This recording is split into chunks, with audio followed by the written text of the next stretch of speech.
À ce rendez-vous du secteur privé africain, le gouvernement ivoirien est au contact des investisseurs. Face à eux, tour à tour, ministre de l'Agriculture, de la Santé, du Tourisme et de la Construction et du Logement présente les opportunités d'investissement dans ces différents secteurs. Invité au pupitre, Patrick Hachi présente l'impact des réformes mises en œuvre pour améliorer l'environnement des affaires. Grâce à ses infrastructures de qualité, à son climat de paix intérieure, à sa sécurité juridique réelle, à sa législation fiscale compétitive pour les investisseurs, la Côte d'Ivoire est aujourd'hui la porte d'entrée naturelle vers deux marchés les plus prometteurs.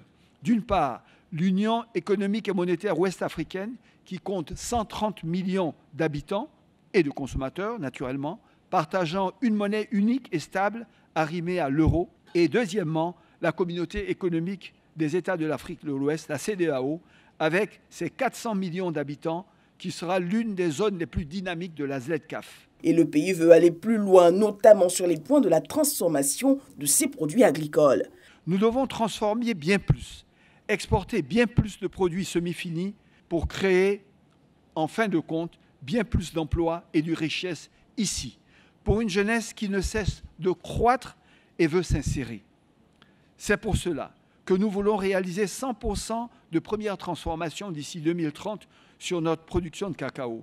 En y parvenant et en captant ainsi autour de 25% de la valeur ajoutée mondiale d'ici 10 ans, cela générerait un revenu supplémentaire de plus de 45 milliards de dollars par rapport à 2020, soit l'équivalent de près de 75% de notre PIB en 2030.